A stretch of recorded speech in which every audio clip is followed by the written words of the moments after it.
भगवान श्री कृष्ण को नमस्कार करते हुए आप सभी का अनंत अकेडमी ऑफ मैथमेटिक्स में स्वागत है। देखिए 12th क्लास मैथमेटिक्स के प्रीवियस ईयर क्वेश्चन हैं, दोनों ही इंपॉर्टेंट हैं।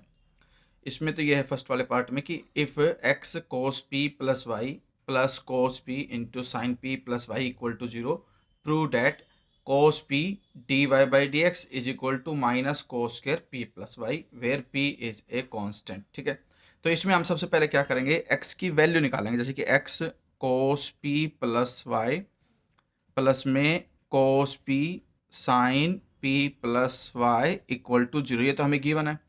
यहाँ से हम x की वैल्यू निकालेंगे तो x cos p plus y is equal to, ये जो टर्म है ये राइट साइड जा करके माइनस हो जाएगी, minus cos p sine p plus y. फिर x की वैल्यू निकाल दो कोस से डिवाइड करके, minus cos p into sine p plus y divided by cos p plus y.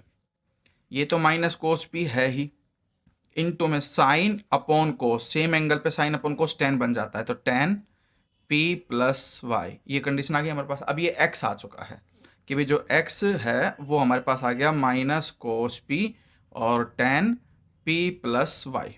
अब हम करेंगे differentiation with respect to y, differentiating with respect to y के करेंगे हम, तो यहाँ से dx अपॉन dy निकलेगा, minus cos p as it is, tan का डेरिवेटिव होता है secant square, angle p plus y ही रहेगा सीकेंड का भी, इनटू में जो p है कांस्टेंट है उसका डेरिवेटिव 0 प्लस y का derivative with respect to y करोगे तो 1 आएगा। ठीक है, तो इस तरह से हमारे पास ये dx अपॉन dy आ गया। अब मैं क्या करता हूँ, इसको इस तरह से लिखता हूँ कि dx upon dy is equal to minus cos p, ये जो सीकेंड स्क्वायर है इसको डिनोमिनेटर में ले जाकर के कोस स्क्वायर में कन्वर्ट कर दो, cos square p plus y, 0 plus 1 1 होता है। अब हमें निकालना क्या था, d y by d x निकालना था, d y by d x निकालना था, इसलिए रेसिप्रोकल कर देते हैं, d y by d x is equal to minus cos square p plus y और अपॉन में कोस p आ जाएगा। फिर विच एम्प्लॉयज करके कोस p को इधर ले जाके मल्टीप्लाई कर दो, तो हमारे पास आ जाएगा cos p d y by d x is equal to minus cos square p plus y. यही हमें वेरीफाई करना था। ठीक है, हैंस प्रूव्ड हो गया। ठीक है, अब जो इसका सेकंड पार्ट है, सेकंड पार्ट में हमें क्या करना है, इसमें हमें वैल्यू फाइंड आउट करनी है कि find the value of a and b, show that the function f defined as f x is equal to में x minus 2 divided by mod of x minus 2 plus a if x is less than 2, a plus b if x is equal to 2 and x minus 2 divided by mod of x minus 2 plus b if x is greater than 2 is a continuous function, यानी कि हमें continuous function given है। तो इस वाले case में आप क्या करोगे वो देखिए। सबसे पहली जो कंडीशन गिवन है, हमें लेफ्ट हैंड की लेके चलेंगे, left hand limit is equal to में limit x tends to 2 negative, ये लेंगे हम, और 2 नेगेटिव का मतलब लेस देन 2 वाला फंक्शन, और लेस देन 2 वाला फंक्शन कौन सा है, ये है कि भाई x minus 2 divided by mod of x minus 2 plus a, तो x माइनस 2 लिखोगे, डिनोमिनेटर में x माइनस 2 का मोड है प्लस a है।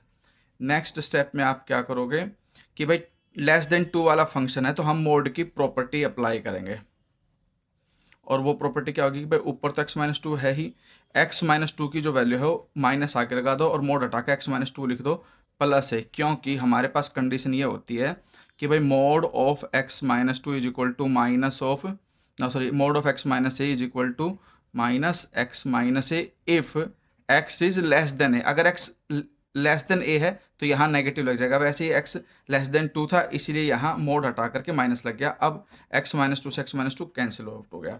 अब हमारे पास कोई एक्स बचा नहीं, यहाँ सिर्फ माइनस 1 बचेगा और प्लस ए, तो लेफ्ट हैंड लिमिट तो ये आ गई। सेम वे में हम निकालेंगे राइट हैंड लिमिट, उसमें क्या होता है, limit x tends to 2 positive x minus 2 divided by mod of x minus 2 plus b, ये कंडीशन हमें गिवन है क्वेश्चन के अंदर। ठीक है, अब इसमें क्या करोगे, ग्रेटर देन 2 वाला फंक्शन है तो इसलिए जो डिनोमिनेटर में x माइनस 2 का मोड है वो मोड हट जाएगा, पॉजिटिव का पॉजिटिव ही रह जाएगा, limit x tends to 2 positive लिख देना और प्लस b, इससे ये कैंसिल होकर के ये 1 प्लस b आ जाएगा। ठीक है, अब एफ एक्स इज कॉन्टिन्यूस,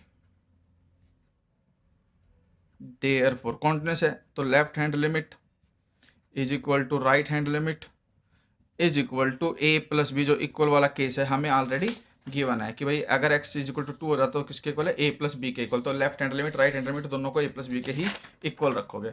अब लेफ्ट हैंड लिमिट क्या थी हमारे पास आई -1 plus a is equal to a plus b. ठीक है, यहाँ से a से a कैंसिल हो गया और सोल्व करके b की वैल्यू आ गई -1। फिर जो RHL है राइट हैंड लिमिट है वो है 1 plus b. 1 plus b is equal to किसके इक्वल होगी, a प्लस बी के। तो यहाँ से b से b कैंसिल, तो a की वैल्यू क्या आ गई 1। तो फाइनल आंसर क्या आ जाएगा, a is equal to 1, b is equal to -1। ये हमारे पास आंसर होगा।